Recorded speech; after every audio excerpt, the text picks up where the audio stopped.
Je suis sur le site du Marstein. Nous allons accueillir le Tour de France. Magnifique événement populaire et sportif, avec un dynamisme rare. Pour le préparer, des mois ont été nécessaires entre l'organisation du Tour de France et les services locaux. Police, gendarmerie, pompiers. C'est une épreuve que nous préparons depuis plusieurs mois. Maintenant, il y a un gros travail de préparation qui est fait en amont, à la fois pour être sûr d'avoir un dispositif qui soit parfaitement étanche tout le long de l'itinéraire, mais également pour que ça soit parfaitement coordonné avec les gendarmes, les pompiers, tous les intervenants qui vont venir sécuriser cette course. Donc il y aura un dispositif permanent d'échange d'informations pour que ça soit parfaitement coordonné. Voilà.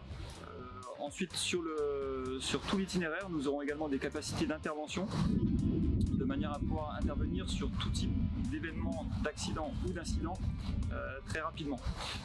Donc il y a à la fois des unités spécialisées nationales qui viennent nous renforcer, le GIGN, mais également des pelotons de surveillance et d'intervention du département qui pourront intervenir en tout point de l'itinéraire. La mission de la gendarmerie, nous allons interdire la circulation 1 heure à peu près avant le passage de la caravane, donc il n'y aura plus aucune circulation qui sera possible, et ensuite nous réouvrirons à la circulation environ une demi-heure après le passage de la voiture balai.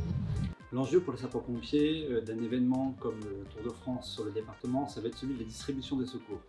L'objectif pour nous est de délivrer les secours dans la même qualité que sans l'événement Tour de France. Donc pour cela, on va s'y préparer. Plusieurs points. Le premier point, c'est des réunions interservices qui vont nous permettre de nous coordonner nos actions.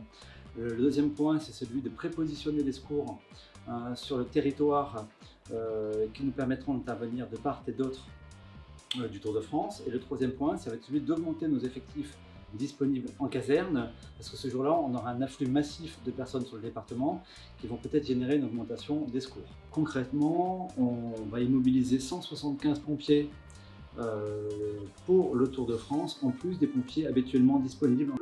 L'événement est sécurisé et les gens travaillent dans la bonne humeur sur un site magnifique.